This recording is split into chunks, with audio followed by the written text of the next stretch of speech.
बढ़ेंगे आगे, रुक करेंगे बांग्लादेश का, जहां पर बांग्लादेश से इस वक्त की बड़ी खबर सामने आ रही है। कॉक्स बाजार पे रोहिंग्यों का आतंकी कैंप मिला है। कराची से आए हथियार आतंकी कैंप में मिले हैं। अराकान आर्मी पर हमले के लिए रोहिंग्या आतंकी कैंप बनाए गए हैं।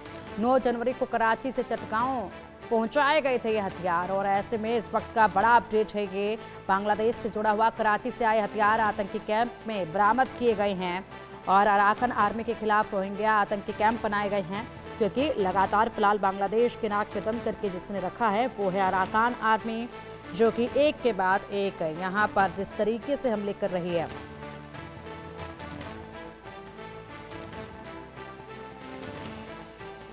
उसको लेकर मोहम्मद यूनिस काफ़ी चिंतित हैं और ऐसे में बांग्लादेश से जुड़ा बड़ा अपडेट है ये। अब कॉक्स बाजार में रोहिंग्यों का आतंकी कैंप मिला है और कराची से यहाँ पर जो हथियार आए थे वो इस आतंकी कैंप में से बरामद किए गए हैं। अराकान आर्मी के खिलाफ ये रोहिंग्या आतंकी कैंप बनाया गया है। अब क्या आगे कार्रवाई अराकान आर्मी किस पर देखी जाएगी, ये देखने वाली बात होगी। फिलहाल अधिक जानकारी के लिए हमारे सहयोगी आशीष दीक्षित हमारे साथ जुड़ गए हैं न्यूज रूम से। आशीष, अराकान आर्मी के खिलाफ रोहिंग्या कैंप बनाए गए जिसमें हथियार भी बरामद हुए हैं, और क्या लगता है आपको कि तैयारी अब अराकान आर्मी से लड़ने की बांग्लादेश कर रहा है? हालांकि अराकान आर्मी ने फिलहाल बांग्लादेश के नाक में दम करके रखा हुआ है। देखिए, जनवरी की शुरुआत की बात मैं आपको बताता हूं, जब मोहम्मद यूनुस आर्मी चीफ वकार उल जमा चटगांव में जाकर के युद्धाभ्यास की ट्रेनिंग अपने सैन्य कमांडर, पूरे तीनों कमांडर की सेना वहां पहुंचती है और युद्धाभ्यास की ट्रेनिंग अपने जो वहां पे जवान होते हैं उनको देती है। लेकिन अब ये खबर आ रही है कि वो जवान नहीं थे, वहां पर रोहिंग्याओं को ट्रेनिंग देने के लिए कैंप अलग अलग बनाए गए थे, क्योंकि रोहिंग्याओं को मारकर अराकान आर्मी ने भगा दिया है रखाइन स्टेट से, और 270 किलोमीटर का जो बॉर्डर है रखाइन स्टेट और बांग्लादेश के बीच में, उस पर अराकान आर्मी का ज्यादातर इलाकों पर कब्जा हो गया है। वहां से जो तस्वीरें सामने आ रही हैं, गोले, बम, बारूद, तमाम तरीके से हमले हो रहे हैं अराकान आर्मी की तरफ से रोहिंग्याओं पर, और रोहिंग्याओं को जिस तरीके से वहां से मार के भगाया गया उसकी तस्वीरें किसी से छुपी नहीं है। अब रोहिंग्याओं के लिए बाकायदा फंडिंग हो रही है। रोहिंग्याओं को उकसाया जा रहा है कि आप अपने लिए लड़िए, अपने लिए खड़े होइए, और इसके लिए हथियार और तमाम युद्ध का सामान हम आपको प्रोवाइड कराएंगे। और वो प्रोवाइड कौन कर रहा है? पाकिस्तान। कराची से एक जहाज अल्तमश करके कोई जहाज था, पिछले दिनों की बात है, वो चलता है और वो आता है, उसको जाना था ढाका, लेकिन ढाका जाने से पहले उसमें कई सारे मर्डर हो जाते हैं।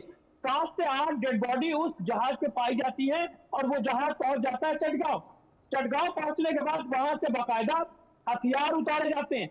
बताया जा रहा था कि जहाज में घास फूस है, इस जहाज में मवेशियों के लिए चारा है, लेकिन उस जहाज में तो मवेशियों के चारे के साथ हथियार लादे गए थे। और हथियार किसके लिए लादे गए थे? हथियार लादे गए थे रोहिंग्याओं के लिए। रोहिंग्याओं के लिए, ताकि वो अपनी आर्मी बनाए, अपनी आर्मी के जरिए अराकान की जो सेना है जो उन पर अटैक कर रही है वो उनको मुंह तोड़ जवाब दे।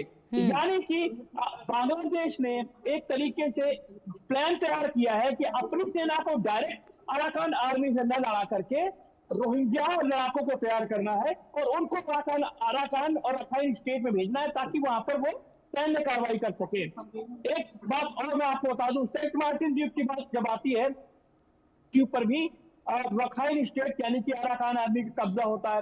वो ये प्लान में है कि रोहिंग्या लड़ाकों के जरिए सेंट मार्टिन द्वीप पर भी हथियारों के साथ लड़ाके भेजे जाएंगे बाकायदा, और वहां से अराकान आर्मी को बाहर निकाला जाएगा। तो तमाम प्लान यूनुस सरकार के हैं।